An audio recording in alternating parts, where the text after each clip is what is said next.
Hello guys, मैं हूं प्रदीप और आप देख रहे हैं बायो ट्यूटोरियल। इस चैनल में हम डिस्कस करेंगे CSIR net gate life science का syllabus wise topics, tips and tricks. आज का वीडियो है जेनेटिक ड्रिफ्ट का ऊपर, जो कि CSIR net gate life science exam point of view से बहुत ही इंपॉर्टेंट है।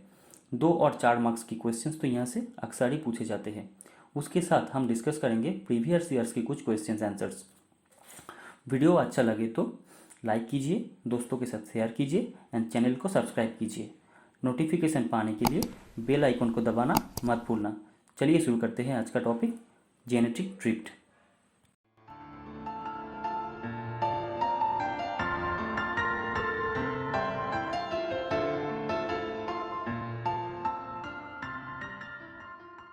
Random evolutionary changes occur in small population is known as genetic drift।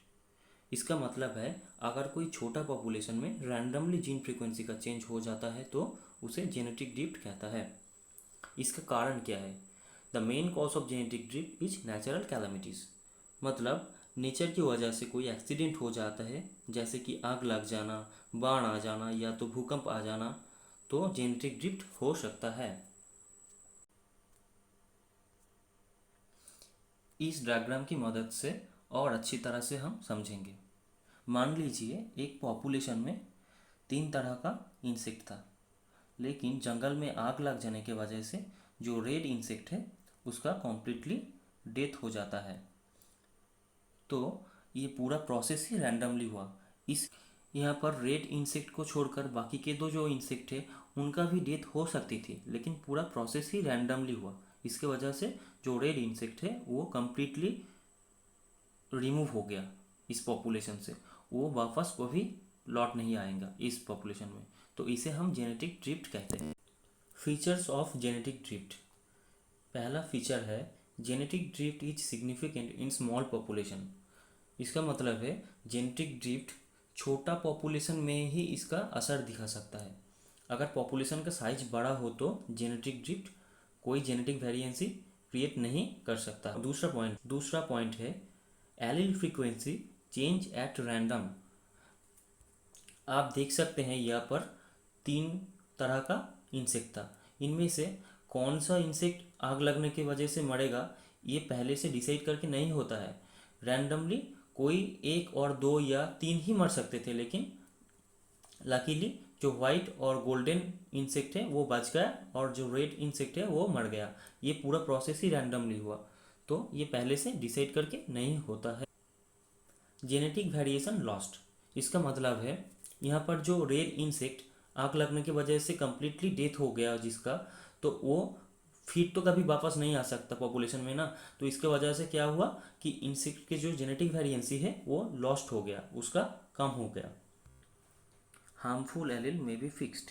देखिए, अगर कोई पॉपुलेशन में होमोजाइगोट डोमिनेंट और हेटेरोजाइगोट 2 तरह के ही ऑर्गेनिजम्स प्रेजेंट है और उनमें से जो स्मॉल एलील है वो हार्मफुल है, ठीक है, तो इस पॉपुलेशन में हम डोमिनेंट एलील के प्रेजेंट की वजह से जो ये स्मॉल एलील है उसका जो हार्मफुल इफेक्ट है वो नहीं देख सकते।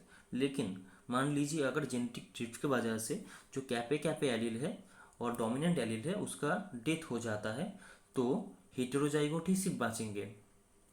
तो उनका रिप्रोडक्शन की वजह से स्मॉल एलील का फ्रीक्वेंसी जो है कि धीरे धीरे बढ़ता जाएगा। ऐसे करके एक टाइम आएगा जब स्मॉल एलील का फ्रीक्वेंसी बहुत ज़्यादा हो जाएगा, जो कि इस पॉपुलेशन के लिए हार्मफुल होगा।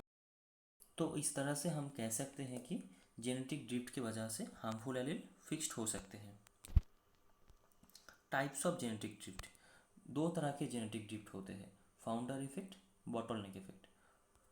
फाउंडर इफेक्ट क्या होता है? देखिए, एक आइलैंड में 2 तरह के हाथियाँ रहते थे, मान लीजिए ग्रे एंड ब्लू। इनमें से कुछ ब्लू हाथियाँ अगर कोई दूसरा आइलैंड में चला जाए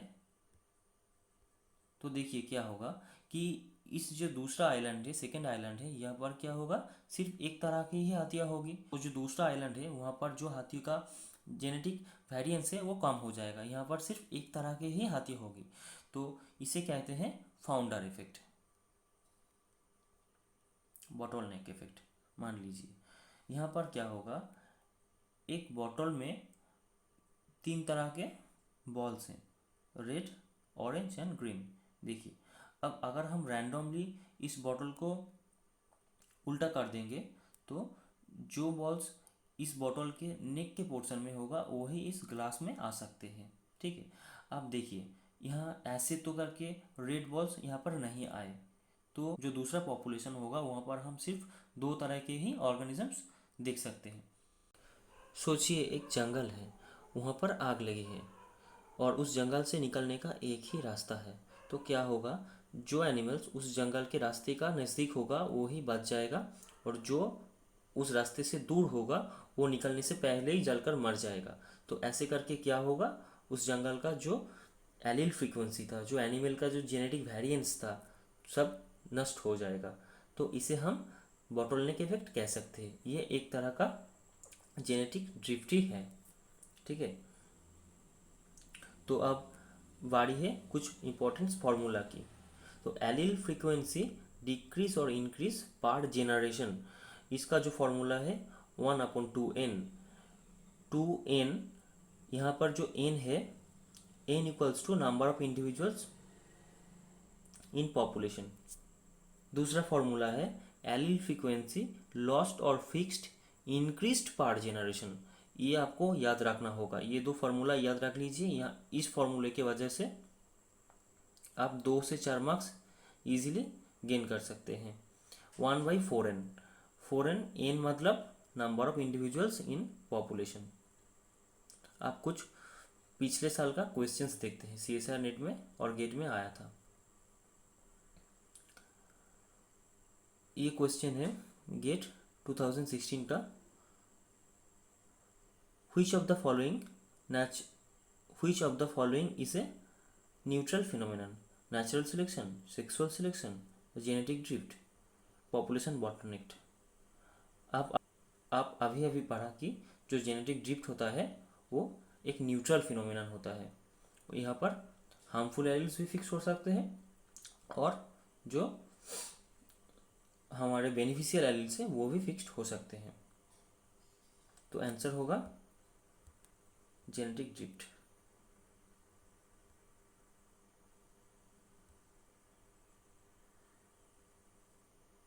नेक्स्ट, ये क्वेश्चन आया था जून 2016 में।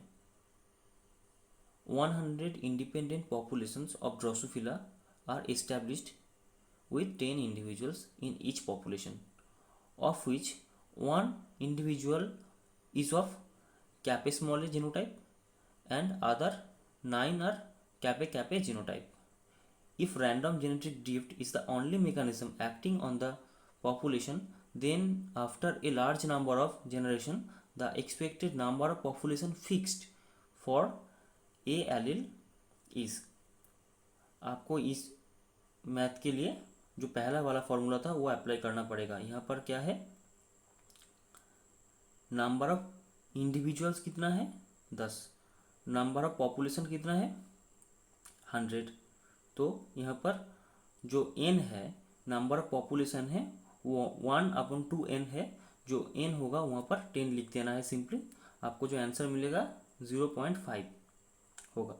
तो नंबर ऑफ पॉपुलेशन जैसे कि आप जानते हैं 100 था, तो 100 से उसे मल्टीप्लाई कर दीजिए तो आंसर होगा 5।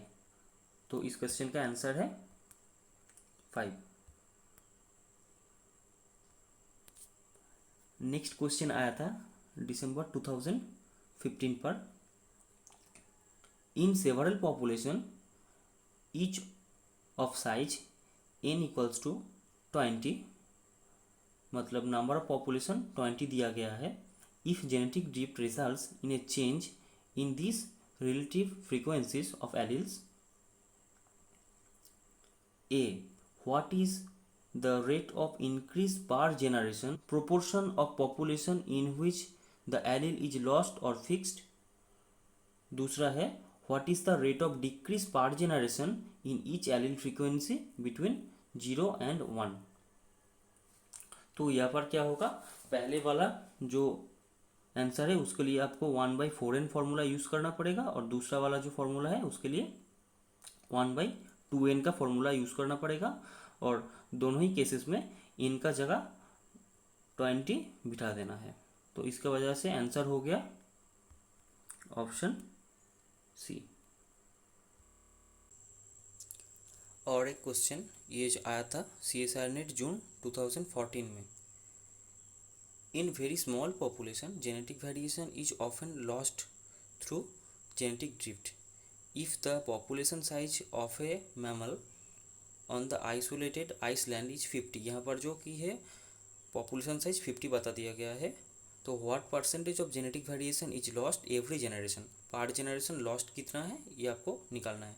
तो इसके लिए सिंपली 1/2n का जो फॉर्मूला है वो इस्तेमाल कीजिए, आपका आंसर सही से निकल जाएगा। और आंसर है option C. Thank you for watching the video.